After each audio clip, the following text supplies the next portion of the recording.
And welcome to the Bold Strong Podcast. I am your host, Craig Nadeau, and today we have a very special guest with us, Nicole Hailey.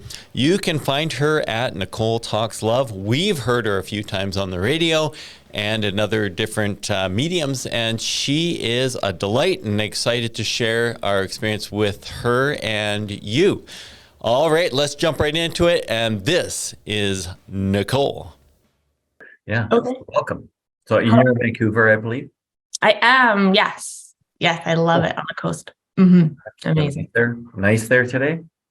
Yes, currently, yes. You never know. Good. So, maybe give me a bit of a, I have some of your background, but I'm just curious, how did you get into this? Why are you doing this? Yeah, so why am I a dating and love coach? Or how did I get into that? Yeah, great question. So my background is a counselor. I've been doing it for years, and I moved into the coaching world. It's a little bit different than counseling. You can give more direction and more consulting and guiding and more action-based. But how I specifically got into this niche industry, you could almost say, was on a more of a personal level. I was helping women find confidence and how to find themselves and where we start to lose who we are. And where I found a lot of us women struggle, and probably most people, is in love. And in our relationships, we've got it all dialed in other areas of our life, but sometimes that specific area. And when it came to my own personal life, I was out of a relationship that I thought was going to go what I call the distance, marriage, baby, kids, everything. And I was like, what the heck? How the hell did this happen that it ended when everyone around me seemed to have it figured out? And I was like, I got to get this figured. Oh, what am I doing wrong? Why can't I master relationships? I've got every other area figured out in my mind. And so I really went into this whole discovering what it is about that makes relationships last. How do the opposite sex think? How do men think versus women? How do men commit versus women? Mm-hmm. How do they pursue different ways of being with somebody? And so it really dived into this aspect of this. And then as I was coaching, it just kind of came in that that's the topic a lot of women and men came to me for. And so that's where I niched into it. Did you, because you opened the door, looking back at that, the impetus or that kind of seminal thing that got you direction, did you figure it out? Did you figure out why it didn't go the way you expected? Yeah, absolutely. For sure. There's a lot of layers to it. And it's what I help a lot of people with, men or women, is a lot of times we look at relationships through the lens of what we grew up in the dynamic and our childhood experiences. And there's lots of language and literature around our attachment style, secure, anxious, avoidant. And that plays a huge impact on how we perceive love.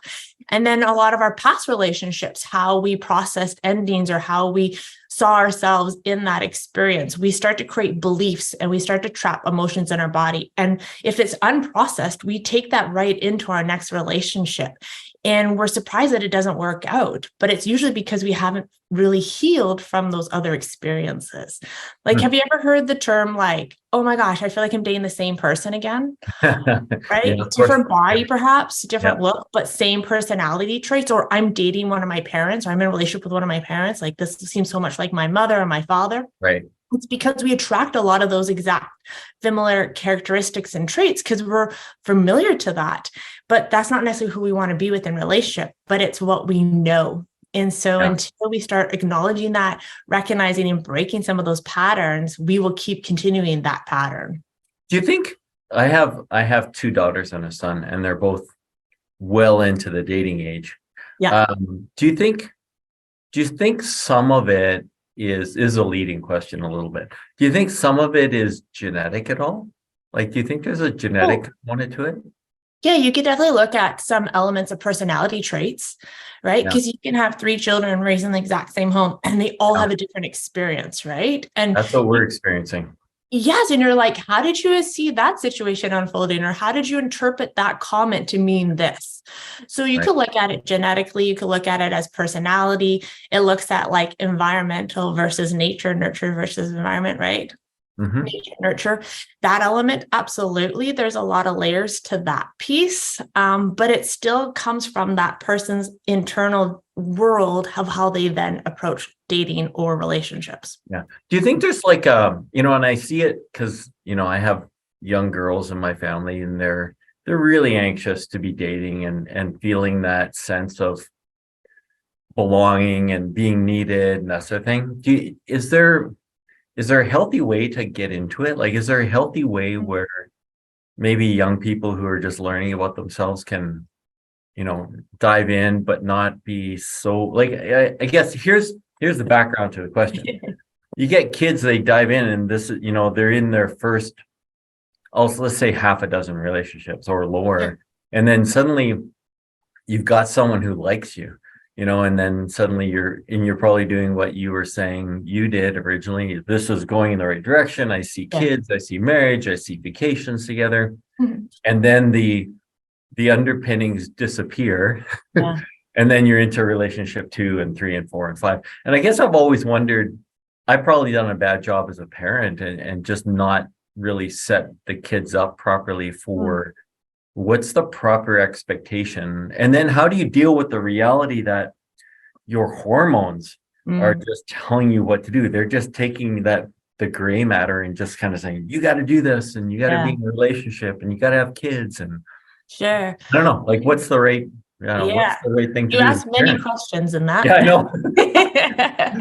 Many questions. I'm trying to think where to start.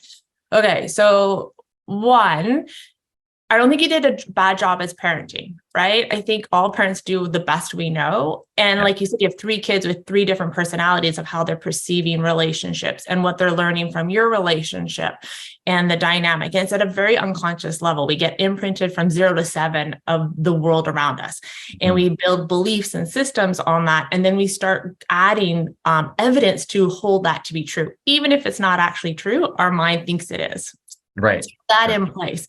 Then when you look at how to enter into relationships, when you're looking at someone under 20 or even 25 and under, they're so influenced by their friends. And so the kind of parental influence kind of is off to the side, and you have a lot of friend influence and societal influence. And now you have social media influence. So it can skew a lot of what relationships should be, how to pursue it. And a lot of head game and drama can start to show up.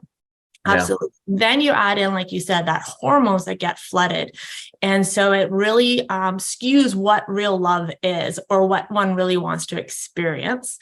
And you could also apply that in the adult version too, where we're flooded by hormones as well, but not at that teenage level where you're unable to process. We get flooded with oxytocin hormones.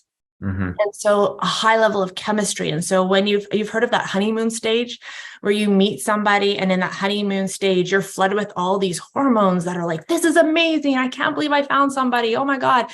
And it's familiar and it's exciting. And we miss red flags, or we don't really filter if they're really compatible for us. It's because that hormone's being released in our body and we have a lot of chemistry, but maybe not a lot of compatibility. But we're not going to see that until that hormone starts to dissipate. Yes. So when you're looking at young people, they don't even have that languaging at that point. What I think young people miss out on, and it shows up in much later in life as well, is we don't know how to end something well. Right. Yeah, I agree with that. Yeah. And I think that's a really tricky part is like, we don't know how to complete. So breakups become big drama, or we got ghosting, or we've got like, there's so many terms around it, but we just don't know how to be accountable to how I feel and be okay that I might hurt someone's feelings, but own that, but not be responsible for it. Yeah. Well, and I think there's, and I see this in the kids too, that there's always a fear of, well, this could be the last person on earth. This is it. And if I end this is it. I'll never be happy. Yeah, it's not interesting, right? That's that reptile part of the brain, that survival part of the brain that gets activated. And that survival brain happens at all stages of life, right? We're making a big decision on anything. It gets activated and it goes into survival, and it goes to worst case scenario. And that deep root to want to belong, to be a part of, to be taken care of, overrides logic. Yeah, absolutely. Yeah. And so it's like miscued. Yeah. I don't know. I'm just mentally wandering now, but is there, and I think a lot of kids and probably everyone gets into it a bit where we think, this is my soulmate. Mm, Like, do you bump into the soulmate conversation quite a bit? Where, mhm. yeah, Yeah. what are your thoughts on it? I'm so curious. Yeah, it's a great question. I don't believe in soulmates. Uh, People argue with me against that. I Mhm. believe that we can really connect with just about anybody if we're really open to it. And we're learning about somebody and we want to connect with somebody. I believe love really is an action word. It's not just a feeling. Right. When you look at soulmates, it's this belief that we're trying to find the one. Yeah. And when we put all the pressure on the one, there's a lot of scarcity that comes in from us. Like you said, oh my God, I can't end it because this is the one, even Right. if it doesn't feel good or we're losing interest or we're moving apart, or the pressure that can't be like there's that pressure of, oh, that's not the person, it's got to be this other person. Like we never settle into anything because we're Yeah. always thinking that might not be the one, there might be something better. Like there's so much area that gets really confusing. Right. The other thing around soulmates, which is interesting, some people say that soulmates can actually be tricky because they mirror all our shadows. So you sometimes actually don't want a soulmate because they are here to help you grow on such a deep, deep level that they Right. show all our shadows, all our triggers, all our insecurities. Whether Hmm. that's true or not, it's an element of it. So it's just a different approach where I think there's a lot of pressure when we're trying to find the one. Yeah. I think what I've seen over time, I'm old now, so I'm old and jaded. But I think on the soulmate conversation, I think there's this emotional packaging where we can look at someone and say, wow, this is my soulmate. But we're not really analyzing. We're just we're Mhm. we're taking this emotion that's intense and saying that an intense emotion must mean, and I'm Mm. evaluating it emotionally only.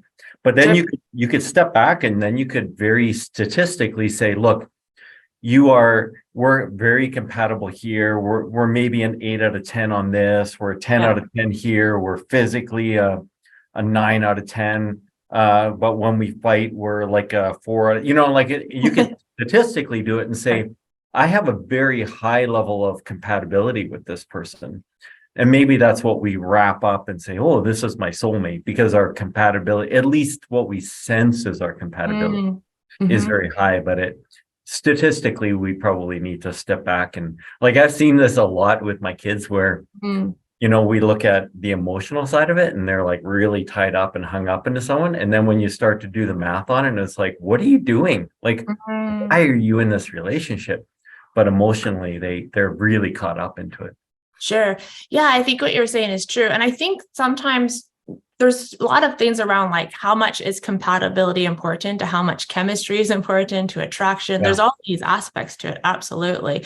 But I think on that emotional piece, we can get caught up into something and miss all the other factors that really make a strong Yeah. relationship. Yeah. Right. And like you said, we can, like when you look at your kids and you're like, how are you in this? It's almost like they're caught in a hook, almost like that unmet need is Sure. being met, but it's blindsiding everything else that might not be really fulfilling or missing for long term. What's funny, Nicole, is my one daughter, I look at the way she goes into relationships Yeah. and she is so me. It's like it's almost embarrassing. And I can like predict everything that's gonna happen. I know how she's thinking and feeling about everything. And it's like, could I just grab you and just change this and help you Mm. better? But man, I just can't. There's just nothing to do. What would you want her to do differently? Like if you knowing yourself and where you are now, what would I you think do it's differently or yeah. her? I think I think no different than what I did when I was young is there was this, and it probably came with a lot of background, but she races into relationships, and I did that too. Where Okay. it was, as soon as first date was the first of many. It was never the first and then another first. Like it was always one date and then dating, and Yeah. not, and it wasn't a sorting process for me Mm. dating wise. It was just find one person who would say yes, and then that's it. We're Yeah. good. Right. Right. Cool. Right. I got my next soulmate. It's amazing. So it's a bit like that. It's kind of weird, but you get older and maybe you think more clearly. But I think it's Mm. weird at the young age. It's like, wow, it's just every single person you date becomes the person you're dating. It's Mm. Mhm. amazing. Amazing. Yeah. I think that still happens as young people, but in general, right? I don't think Yeah. people know how to actually date. Like a lot of the coaching I do with people is around dating. We Yeah. do relationships. So let's say you go on a date with somebody, especially if you've been online or you've been at this a while and you finally connect with somebody, or you feel like you got a connection of they understand you or you share similar interests. Our mind goes to the future. We're like, yes, I don't have to go online anymore. I can get off the apps. I don't have to worry about this. So we instantly get into what I call a faux relationship. It's an instant relationship, as in like we're already seeing where this could go on Right. date 3 or 4, maybe even date 1. And so we start to project onto that person, and either that person matches us and they feel the same way and they haven't filtered us, or we will project onto them and have these expectations and totally hurt or disheartened by the fact that all of a sudden they're telling us they don't want us or that they're not meeting our needs. Yeah. But we never had that exclusive conversation. We never really talked about what we were, where we're going, or what we want. We just, or myself, say wanted it, so I assumed they did too. Yeah. So, and that kind of leads me to an interesting thought of when, as you get older, like, and I think maybe when we're younger, and tell me I'm totally wrong. When we're younger, I think we look at someone and we say, I'm going to have this person fulfill all my needs. And this is going to be if there was no other person, and we use that weird, I don't know, it's not an analogy, but it's a paradigm of, if there was only one person in the world, or I was trapped on an island with one person, who would that be? And I think as we get older, we start to see that we can have these broader relationships with people that start to fill smaller portions of it, and we don't need one person to do absolutely everything for us. Yeah. Is that Absolutely.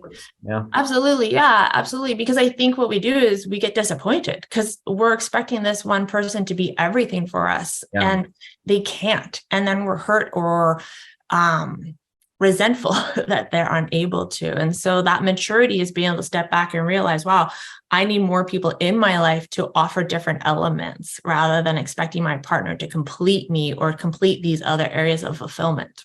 Yeah. What level of, like, and you'd mentioned a couple times when, you get to the end of a relationship and there's a certain level of trauma attached to it. Like, is there a mitigating methodology to that? Like, how do you mitigate that? Because I know it's really tough on some people and tougher on others, of course. Totally. Mitigate. Yeah, absolutely. I was just on a call with a client before our call around that, and her relationship's over, but she's now seen him move on and in another relationship, and that can also re-trigger people, right? Yeah. They think they're over it until that other person has picked someone else or moved on or done something at that next level. So I think a lot of it is, I have this belief that we have almost energetic accords attached to people when we are so intimate, emotionally, physically, sexually. We create these energetic attachments to them. And so as much as the time has moved on, we haven't really cut that energy or cut the connection from us. So that's why things will keep triggering us. So like, have you ever been listening to a music and a song comes on and you're like, oh, that reminds me of that ex? Yeah. Or you drive by a car and you think it's them, right? Like, we constantly are being activated. And I believe it's because we still have that energy attached to us about them. So part of that process is letting it go. Is there like, is the advice, look, there's really no easy way to this? It's just, you're going to have to work your way through it? Or is there yes, there's parts of that. Absolutely. But I think the misconception is we believe time heals the heart. And I think that's bullshit. Yeah. Because how much time has it? And all of a sudden you get reactivated, right? Like months, years, and all of a sudden they pop up, or they're on Facebook and you see they're doing something. You're like, oh my God, I can't believe this, right? Yeah. So time obviously didn't heal the heart, because that shouldn't activate us. We should be neutral energetically, or feel no energy about it. So time doesn't heal the heart. So what the process is, or the inner working, is really letting it go. And we don't, like I said, we don't know how to do this necessarily. And so it could be like writing a letter of all the things you might not have said in that relationship or in that completion conversation and burning it. It could be doing a visualization where you see them in your mind and you verbally say everything in your mind to them, and be able to complete that. A lot of times closure is because we didn't get to say what we wanted, right? Right. It caught us Yeah. off guard, or we ended it, but we didn't really say things. We don't want to hurt their feelings. Either way, usually it's not fully communicated what was going on. Yeah. So we need that part of closure. It could also be closing our eyes and seeing like energetic cords, like attachments to that other person, and seeing scissors or a knife cutting and the energy dissolving back to them and coming back to you and seeing them disappear. There's like some key pieces that help you to let go and Right. to feel complete. When Yeah. we don't feel complete, we're still unconsciously processing, resolving, wondering, thinking. And we might not be consciously doing it, but Yeah. then again, that Facebook image pops up or the car drives by and it reminds you, and that's when all that emotion surfaces.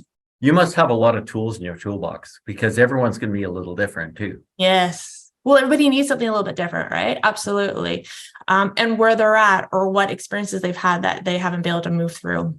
Yeah. You know what's interesting? There's a Russell Brand video, and he did a bunch of like, and it was almost like self-help shorts a while back. Yeah. And this one was really interesting where he talked about how he's kind of evolved in some ways and how he's able to break off a relationship and feel good about it. He does talk a little bit about he personally needs to create a separation that amounts to a certain amount of time just to be able to deal with it. And then one thing that he said, which to me was quite interesting, and I'll do it zero justice, is that he sees relationships as coming together with someone on something shared.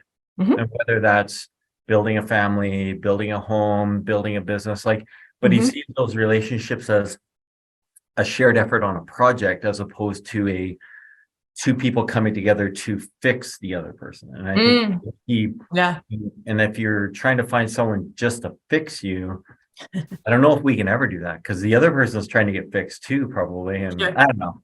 Absolutely. But I think what you're saying is really key is how conscious are we about that? Like we might think we're pursuing somebody for love or to build a family, but at that unconscious level, we're also trying to get that unmet need through that person. Yeah. And so it's really learning to heal and feel fulfilled in ourselves so that we're approaching something more from a whole place as opposed to a wounded place. Yeah. Do you think that COVID's in the past now, and maybe hard for some people, it's hard to remember, but do you think it changed us like as a society where we deal with relationships differently? Like how do you see it different now? Oh, for sure. I see it in lots of different ways.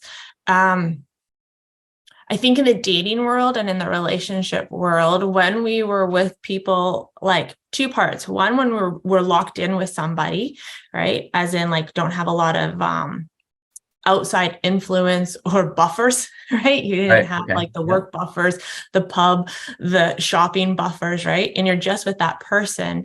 We start to really see them differently or our expectations because there was no distraction. So I think it caused people to really reevaluate the person in front of us. That's why I think divorce is a little bit higher. A lot of relationships had ended or relationships got really strong, right? The two extremes, because it required us to really see that person in front of us without the buffers, the distractions that were normally there. Yeah, that's very interesting. You know what's I took sociology in university, so that's my where my head sits. But I think one thing that I've seen, which has it's been this gradual evolution over time, has been that people are looking at their work relationships much more intensely than they did 30 years ago or 20 years ago, and I think it's evolving to where when someone gets hired into a business, they're maybe subconsciously treating that business as their new circle of friends. And when they get terminated or leave that business, they're seeing it almost at the same level as a divorce. They've lost their friends. They've lost those intense relationships. And maybe it's a new area for work for you, where you're going to have to evolve into how do I deal with a work breakup, not just a personal breakup, because they're in some ways kind of similar, which is weird, but you can look at it too, where maybe that might be coming into is, I think if you look at like that village concept, where back in the day you had work was one aspect of your life, And then you had family and friends, and you had a whole other avenue of resources to lean into that fulfilled you, right? So that village concept. But now work has become almost our main priority. And then we have very small little outlets. So then work almost has to be what used to be other forms of communication or connection. So we have different expectations because we're investing so much emotional and physical energy into something that when it completes, we're like, oh my God, I don't have this developed here or strengthened to lean into. It was all in here. So now if I don't have this, who am I, or where is my support? It's interesting. And I think back to when my dad was working, and the thought of my dad going to a work barbecue or having a little after dinner thing was just like impossible. Sure. Now it's like, whoa, man, we spend so much time talking about how are we going to get the team together and how we got to have a potluck on Friday and have birthday parties. And I'm like, I don't think that existed 30 years ago. Mainly because we had all these other avenues that you have the barbecue with, the family, friends, or whatever to hang out with. That work was purely you show up, make money, contribute, provide, and then have your social life. Where now our social life has become a lot to do with our work because we don't have these other avenues. Yeah, and as you say that, it's interesting that our, if we go back historically back to say the 95 or 1995.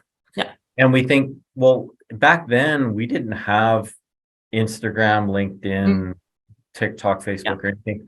And I think sometimes I look at it and think, wow, we're like so dramatically different today.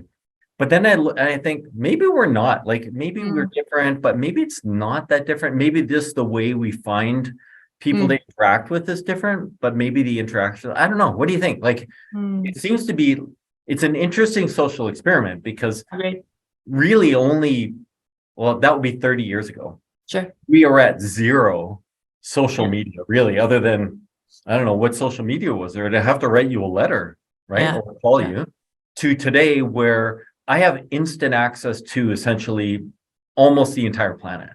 Sure. It's kind of a weird social experiment, right? Agreed. It's interesting because I think too, because we have more access, we think we have more connection. Yeah, that's true. But I don't know if that's necessarily the case, where before we didn't have that access. So the curiosity would be, because we had fewer access points, right, to people or information, were those connections deeper, richer?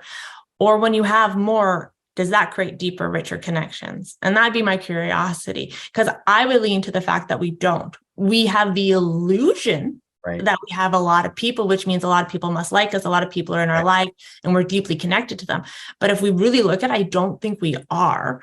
Where back in the day, you might have only had 5 friends, but you knew you could really count on them, as opposed to 50 friends that are liking your stuff or see what you're posting or commenting.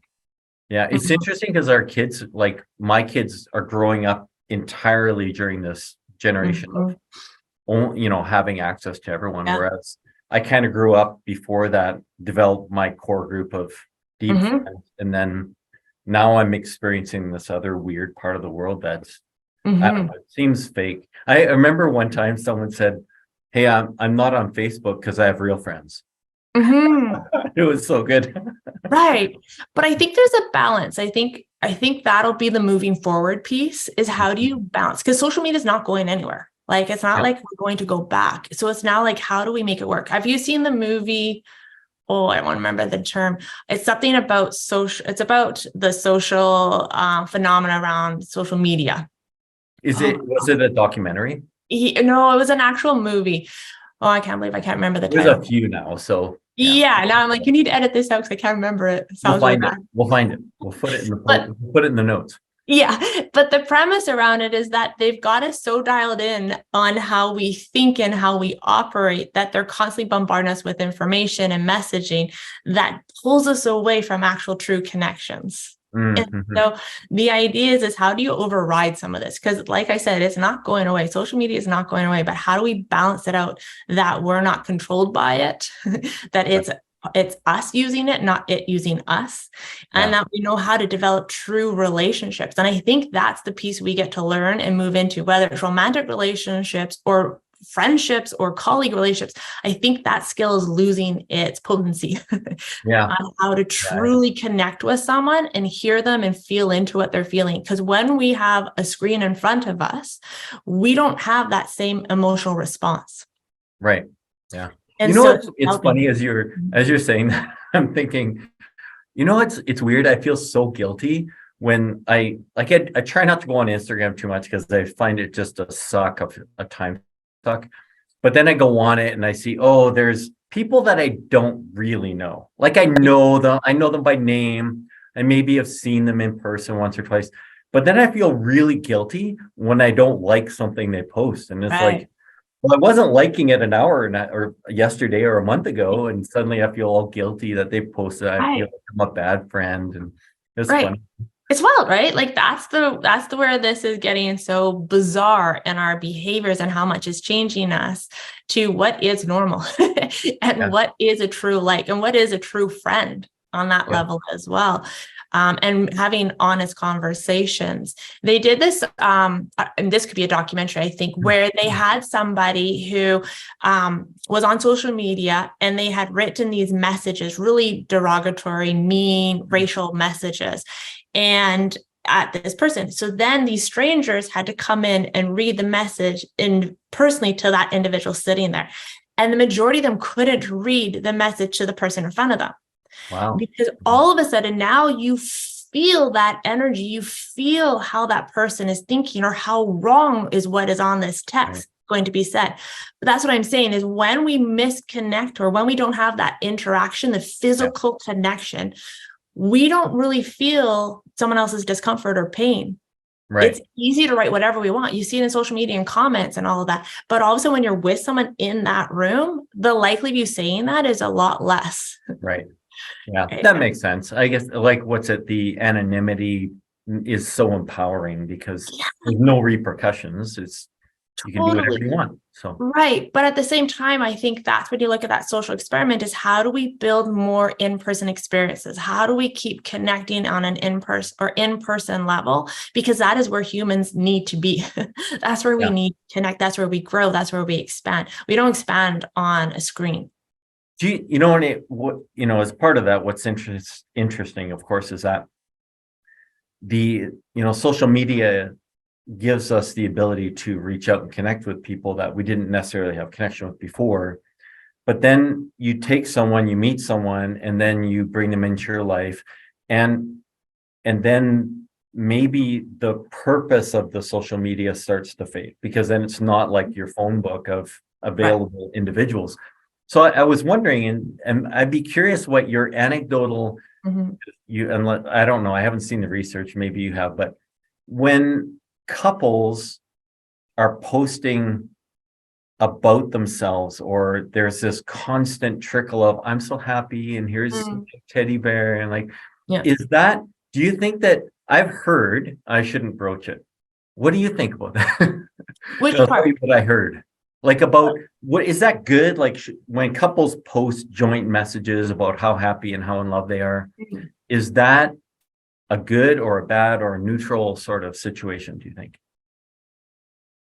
So he's posting, she's posting, they're sharing each other together. Yeah, they're posting together. Like you and I are like, oh, look, we're arm in arm and we're so happy. And well, I don't know if it's good, bad, or neutral. I think what's happening is we're creating the illusion of life that there's so much behind the scenes we don't see. And so, yes, you could post this, and that could be great because maybe it's for your family and your true friends. But then, of course, then we have access to a bunch of people who really don't know you, who think they know you based on what you post. But there's so much behind the scenes that nobody really wants to reveal, right? It's if you think about it back in the 1950s, they'd be on their front yard or their backyard and it all looked good, or when you went to church or when you're at the grocery store. And then in the home life, there could be chaos and drama, right? There's still the same stuff. The difference is instead of us being at the grocery store smiling or at that synagogue, we're now doing it on social media. The study that I heard was that, and I'm making it up now because I don't have it in front of me, but it was something to do with the couples who post constantly together about how in love they are tend not to be together after a short period of time because they're overcompensating and trying to show the rest of the world how in love they are. And it's a bit of a facade, really. Yeah, I would totally agree. I could totally see that being true. Absolutely. Well, it's like anything where we're overcompensating of how happy we are or how great our life looks or what the adventures we've been doing, when deep down we're not as happy or fulfilled or really doing what we want. I think a lot of people do that. And I can see that happening in couples as well. That's also things like where people are like, have you seen recently? Oh, I've been offline because I've actually been living my life, or I forgot to post because I've been actually living my life. Right. It's kind of that same idea, right? What's and you use the term fulfillment there, and it's, and I suspect that a good portion of what you have to do professionally is dealing with a person's fulfillment. But where does that come from? Like, what's this? Why do we have such an intense desire to have these romantic relationships? Whereas I think when we get older, that starts to peter out, doesn't it? Like, I think, it just kind of fades a bit. Now we're more into a relationship as opposed to the romantic side of it. And I don't know, like all about fulfillment, I guess. Well, I think fulfillment for a lot of people is different. Like you're saying, different stages of life, we want to be fulfilled or have those goals or aspirations met. And like you're saying, as you get older, those goals shift, right? And that happens in general in life. You can see people shifting of what they're pursuing. Their ambition changes in their 50s and 60s, even mid 40s to when they're 20. So those aspirations and goals. So I think fulfillment adjusts as we go and what we need and what we value. We reflect a lot. I think as we get older too, I would assume, and I've seen it a bit, where people readjust who they're living their life for. When we're younger, we're trying to impress a lot of people, maybe our parents, our friends, work. And as we get older, we care less. We care less about what others think. So that fulfillment is more personal fulfillment as opposed to, I think this is fulfilling me, but this looks really good. Yeah. It's funny. I'm at the age where I'm not quite old enough where I can get away with saying anything, but I think it's right around the corner. I'm so looking forward to it. I still have to watch what I say now and then. But it's close, so close. Yes. That area where you're like, doesn't matter if you like me or not, or I want to be able to just walk up to someone and say, you're an idiot, and just get away with it. There's no repercussions whatsoever. That old guy, that old Craig guy, he says what's on his mind. Totally. Can't wait. It's going to be great. Totally. So here's a question for you. You deal with all these different individuals, and I guess I'm kind of curious, both on the men's side and women's side. Do you have more experience with women than men? Is that kind of where you're at? I do, but I have a lot of men that come to me because they're looking for that female perspective. So kind of curious where, like, if you were to totally, without doing the statistics on it, but say, what do most women, I'm going to use the word complain, it's probably not the right word. And then what do most men complain about in their relationships? Like, is it completely different or is it the same? And I'm just curious, like, is there just one thing that just kind of always is there? With men, I think that's easier. I think men, I won't say they complain, but I think one of the things they really struggle with in a relationship is to fully be respected and to be seen. And what I mean by that is their efforts sometimes get dismissed. So it's like whatever they're contributing isn't acknowledged or good enough. And so there's this constant, starts to build resentment and frustration, and it almost depletes what they're doing, almost like they feel a bit emasculated. So I think men do a lot of these great things, but a woman may not acknowledge it or see it or appreciate it. And so I think men are hungry to feel respected in that relationship. Interesting. And I wonder if a man were to go to his best friend and say, I do all this, whatever X is, I do all of X, and that guy's going to be like, wow, man, you're a saint, like you're really out there doing, they get appreciated because the other guy gets it. Could be. Yeah. But I think yes, but I think they're looking for other women to acknowledge it. Right. Totally. Yeah. Yeah. Yeah. I think so.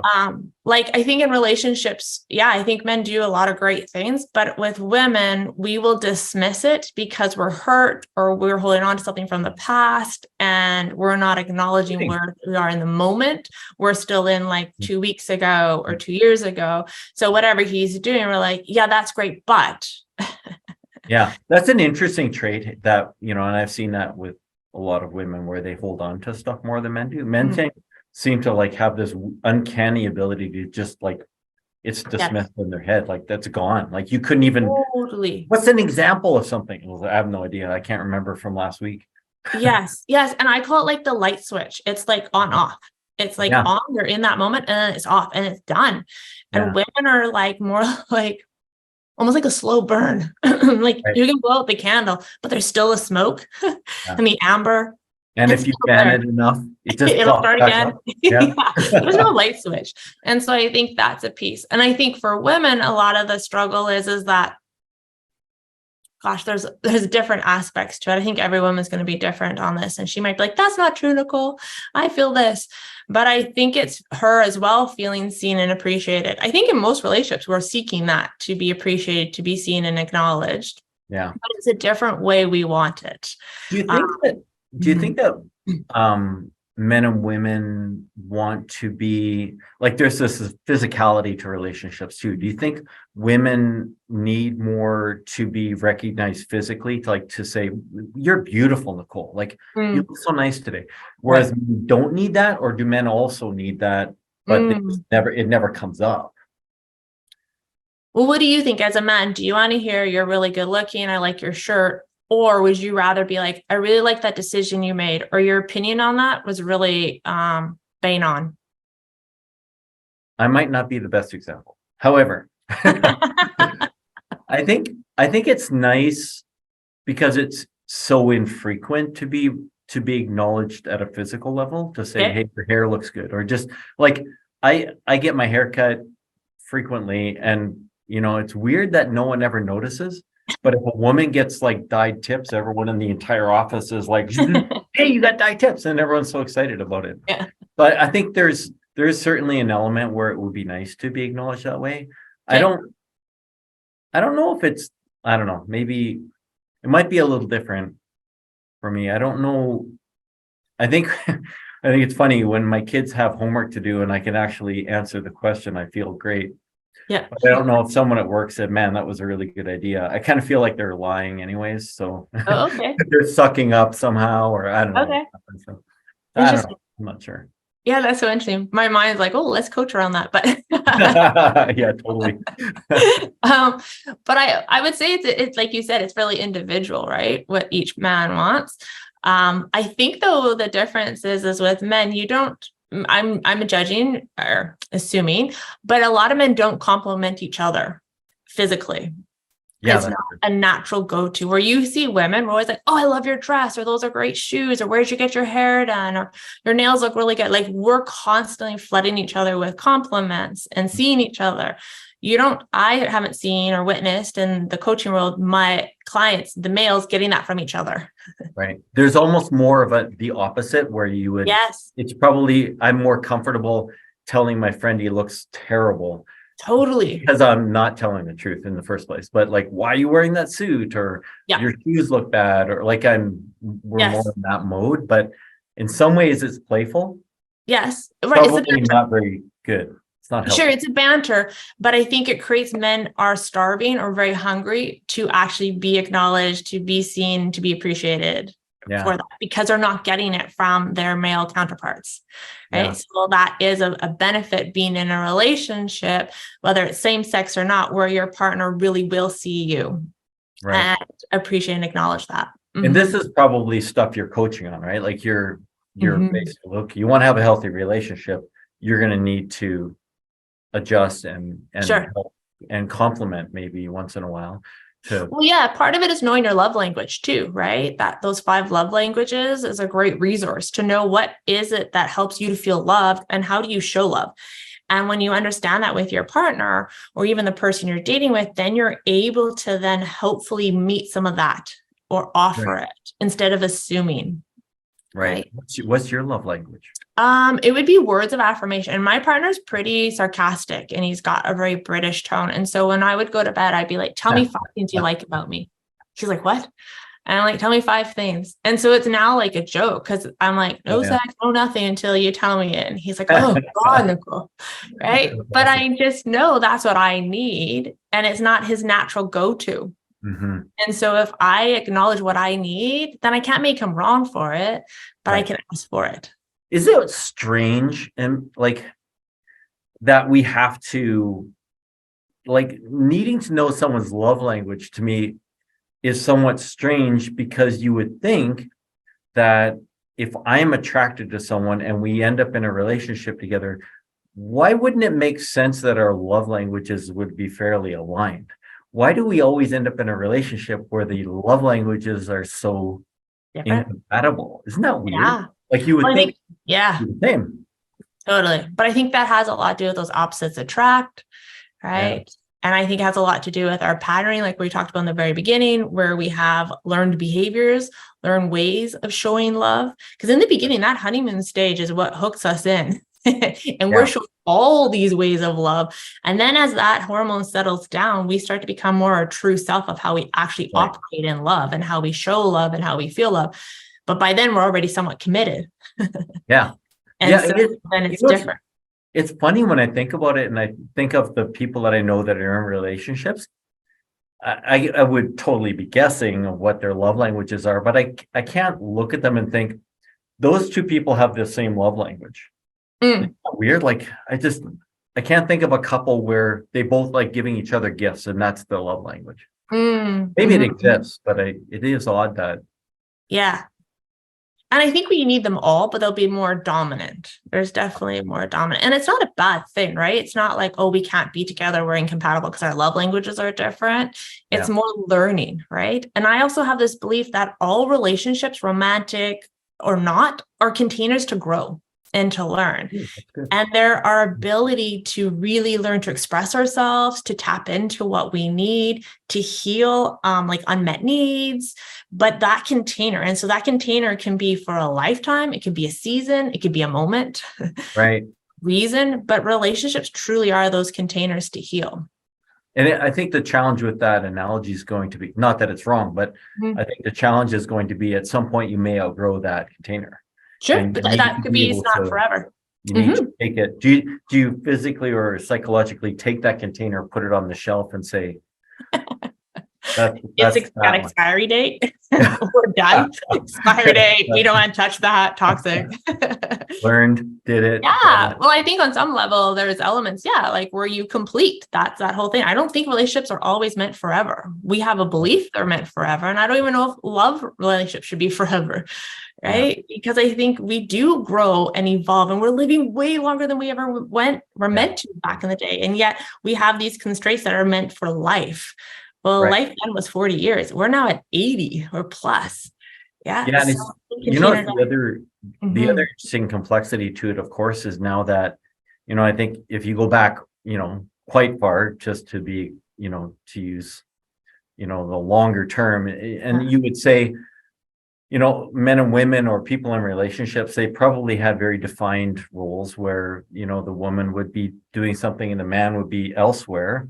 And they weren't necessarily rammed together. As our, to bring in the current day reality of our world, our living arrangements are collapsing down into much smaller situations because they're so expensive. We're on top of each other more. We interact like nonstop. And if you're working from home, my goodness, then you're like really nonstop.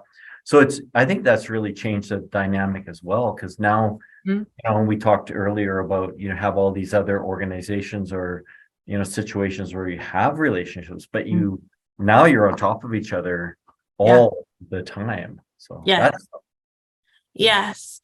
A book you can check out is Esther Perel, Maiden in Captivity. And she kind of talks about this idea that, when we're so insular, how do you create desire? because desire needs to be there, and desire is part of separation space. And so if you're always in each other's world like that, how do you create that space in order to maintain desire, which leads to fulfillment or spontaneity and sex and all these other elements? And so it is a skill, and it is something you have to look at. Absolutely. And I agree with you in the way our world's shifting, we have to find those ways to feel comfortable to out. Yeah. Do you know, this is totally something outside of what just that thought, but do you bump, if someone asked me to say, you got to ask Nicole this, what's the thoughts around, if a woman says, look, I got to change my man, or you know what I'm talking about? Like, I have what I want, but I just want him to change so that he can be what I need him to be. Like, how do you deal with that? I need to change. I've been told many times. Yeah. Well, my mind goes, yeah, there's lots of women that say that. There's so many layers to that. I think, so if we go back a little bit, when we're in that honeymoon stage, or we're dating, or we're pursuing someone, we show up as our best version. Yeah. And I think a lot of times too, let's say for myself, we're not necessarily honest with what I want and need. And so I'm pretending I'm a certain way.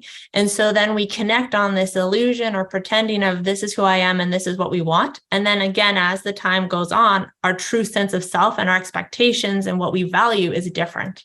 Right. That can happen. We're all of a sudden like, oh, you like staying home on the weekends. You don't like going out at all. You're a homebody. Oh my God, I really like going out. What do you mean? So these adjustments. And so all of a sudden, what we thought this person was or liked can change. So that could be one element, right? Where we don't show up fully as who we are in the beginning.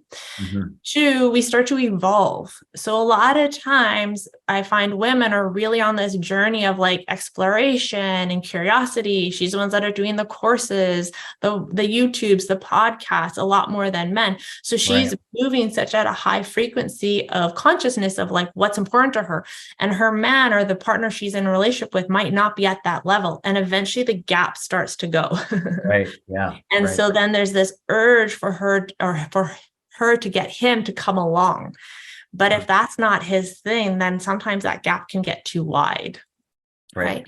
Then that causes failure at some point. Yeah. Or we start to lose respect for that partner, right? We lose respect, or we get resentful. But the question is, we get to keep asking ourselves is, why do I need that person to change? What will that change do for me? Why is it so important that happens? Is it because I need to be happy? Can I be happy without that change, without him hanging out with me on the weekends? Like if he's a homebody, can I not still go out with my girlfriends? Can I not create other communities to do things with? Why does he have to be that for me? Right. For that for me. So the question needs to keep coming back to ourselves. We've got to take accountability and responsibility for how we show up in a relationship. A lot of times we put it on the other person. If they just did this, then I would. If they were this, then I would feel that. And then I could do this. And so it's all about the other person. But that takes away our power. It disempowers us. And the key is to take back the power and be really conscious of like, what is it about me? How do I get to create this? And why is it so important? And how do I get that in myself first? Yeah, I really like that thought. That's really good. And especially when you consider there's, certainly not in every relationship, but there's a certain inevitability of drift, like it may not be really dramatic in some relationships, it will be, but you need to be accountable to yourself. That makes a lot of sense. And then figure out how to deal with it. Sure. And I think too, what you just brought up also is that drift is like in the drift or in the gap, we focus on the gap. We focus on what we want and what's not there. Like maybe we want deeper conversations or more holidays, or maybe we want them to help out with dinner more, whatever the gap is, right? Yeah. But we got to look at but what is working? Right. And that human part of the brain doesn't do that naturally. It's designed, that reptile part of the brain is designed to focus on the negative. Why? Because we had to survive. We had to know what berries were going to kill us or what animal was going to attack us. So it's constantly looking for the negative. The conscious brain has to override that now and be like, hey, we're okay. So I'm going to choose a different thought. So the different thought is, what is working? What do I like? What can I appreciate about this person? Where are they meeting my needs? As opposed to the reptile part of brain, the unconscious brain only focuses on what's not. That's interesting. Yeah, I hadn't thought of that. That's good. So So we just just have to be conscious. Mhm. yeah, does it make sense then as being in a relationship that each partner should acknowledge and encourage something that potentially may cause drift? Again, I guess because if you don't, then you would create hostility is not the right word, but you would create a resentment, possibly, like you're holding me back so that the drift doesn't occur. Sure. Yeah, I get what you're saying. Yeah. So it's almost like, I don't want you to keep growing, or I don't want to hang out with those friends because you're going to enjoy them more than you're going to enjoy me. Yeah. Yeah. But I think if you look at it, if that person's really secure, the more that person expands, the more they want to keep coming back to you, more Right. likely than not. But when we hold back that person, or we make them feel guilty, or we're resentful that they're doing the podcast or going to that conference, then that energy they'll feel starts to turn back on them or onto the other person. So I think it's having that healthy space again, right? That self-autonomy. We're meant to be two whole individuals sharing life, not half and half. Yeah. There was an interesting social psychology study that was done. It was a long time ago. And I remember seeing it, and it kind of stuck in my head, where they would have a mother with a child go into a social environment, and that child would have the opportunity to distance themselves for whatever period of time and then come back as required. And the study was measuring how much time they would spend away without having to touch base. And it's interesting similarity, right? Where the goal of the mother isn't to coddle the child and not allow them the experience. It was to push them out there, but showing them that they were available to come back and touch base. That is around the attachment. So earlier on, I said the anxious, the avoidant, the secure, that is around the attachment. So if the mother was like, oh, don't go, oh gosh, it's going to be dangerous, then that child's like, oh, can I? Like, is it okay? Yeah. And we do that in a relationship. Oh, can I go out with my friends? Can I explore this? Because my partner might be upset with me. Right. Yeah. And then it plays into adulthood and relationships. Absolutely. Right. Absolutely. Or it could look at like when the child goes away and is doesn't want to come back. Right. Because then they get in trouble, right? Reprimanded. So that in an adult relationship, they'll go and do their own thing, but they might not really tell the partner what they're doing because they don't want to get in trouble. Right. So a lot of what we learned as a child shows up in our adult relationships. That's what I mean. These are these containers to explore who we are. Yeah. And it shows up in all different ways, romantic or in work. We could probably talk for another 7 or 8 hours on what you just said about when I was a kid. I wasn't rotten, but we were boys. There was 3 boys growing up, and we were blowing stuff up and, bashing into things and causing trouble. And I think as my mother, who was the primary person in the home, my dad was away a lot, but we just wouldn't tell her anything. Right. As soon as we did, there was going to be, and really, at the end of the day, we weren't like, there was no one dead. We weren't in jail. It was fine. So it was just stuff we were kind of masking. And I think that's probably for me carried into my relationships, where I don't disclose a lot, because I'm just like, what's the point? Why do I need to do it? Absolutely. It's that learned behavior, right? Or you've learned that if you reveal too much, it could be taken advantage of later. Right. Yeah. Like you shared something, and then in the next fight or a week later or 2 months later, it comes back at you. And you're like, I was sharing this because I thought it was a connection piece, but now you're using it against me. Therefore, I might be a lot more guarded to reveal everything. Yeah. And I think that's where we wear a lot of masks. Right. Yeah. I think I totally agree with that. That's see that a lot in relationships. Yeah, totally. And I think that's where I would go back to that idea, where we don't know how to end relationships well. We also don't know how to fight fair in relationships, right? We don't know how to have disagreements or conflicts or ruptures even, and how to repair them well. And so because we haven't necessarily learned it and no one's teaching us, we should just know, we'll screen up. And I think that's also why relationships aren't going the distance, aren't as happy. It's because we don't know how to repair well. Right. It was interesting, Nicole. I was talking to my mom just a couple days ago, and I said, Mom, I don't think I ever saw you and Dad fight, maybe once, and it made me Mm, uncomfortable. And she goes, I can't even remember fighting with him ever. He was like, "Are you really? serious?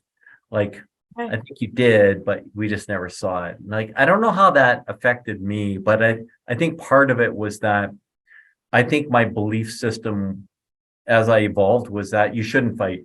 There Yeah. shouldn't be fighting. Yes. And I think in other relationships where there's lots of fighting, that's the norm. And True. suddenly you come together with those people where one norm is different than the other norm. And suddenly it's like, hey, we're not supposed to be fighting. Oh, yes, we are. And it's Right. like, oh, I don't know Yeah. what to do now. So Yeah, absolutely. Right. And where's those skills and tools to navigate in the middle? yeah, Right. Because like I said, we unconsciously come from the imprint from our childhood experiences. yeah, We don't talk about this, right? We just talk about what we see on TV and how relationships just work. yeah, Well, that's just bullshit, right? yeah, Because they don't just work, they are work. And it's not hard work, but it's just a learning of ourselves. yeah, And like you said, I come from a place where fighting wasn't really seen, and it was almost like a bad thing. If you're fighting, means our relationship's over, maybe. yeah, Right? exactly, Or it's exactly. like extreme. And the other person's like, this is how I get my point made, by raised voices. So Right. we have these two differences. And so no one's right or wrong, but how do we make it work for us as a couple? And I think Yeah, those are the tools we don't have. And that's why relationships are really tricky or hard work. right. And With the tools. even to dive to the next level of that, I think because when I grew up and didn't see fighting, when there is fighting, I retract. Like I have a personal methodology of how to deal with it. Sure. Likewise, people who are used to fighting Yeah. and they see me retracting, they probably either that they think they've won or this Sure. isn't working somehow. Yeah, And yeah, sure. yeah, Yeah, that's yeah, yeah. It's a interesting. coping mechanism, right? A Yeah, retracting is pulling away. This is really uncomfortable. I'm not sure what I'm supposed to say, how I'm supposed to handle this. Where is this going to go if I do say something? Right? It's all that unknown. And so it's misconceived of what you're really thinking. right. And you might not even know the skills of on how to show up to get Sure. hurt. And I think when people are afraid, if I have another client like that, they tend to get stepped on without meaning to, because Mhm. they're not vocal. And then when they are vocal, it's not who they are. And so then they feel Yeah. bad. They Right. finally Yeah. said Feel something. terrible. Yeah. Yeah. So it's this unbalance. And then I feel when people are used to a lot of fighting, they're not really getting heard either, because Right. it goes out of a bit of chaos or drama energy, as opposed to like concrete, this is what I think and this is what I'm feeling, this is how you hurt me. Right. Like how we meet in the middle. Yeah. I found too, and I'm not pointing at any one person, but I found too that people who are more comfortable with fighting, they Mhm. they do it and then end it, and then it's kind of in the past quicker. Mm, Whereas people who aren't comfortable with it, they harbor it for a long yeah, period of time, and it's like, well, that's not over for me. sure, So for you, sure, it's not right. over for me. Yeah, absolutely. And I think that can happen with a lot of different ways, right? Yeah. Where those experiences are like kind of get emotionally trapped in our bodies. And Yeah. we don't know how to regulate our system, right? It's called deregulating our nervous system, where we feel totally off, right? A Mhm, mhm. conversation, a comment, a heated discussion. And so then how do we re-regulate our nervous system so that we can move on, Yeah. repair, or reconnect even, right? Because if we're not regulating that nervous system, we don't want to reconnect with our partner again. We don't even really want to Right. repair. Yeah. I'm not good yet.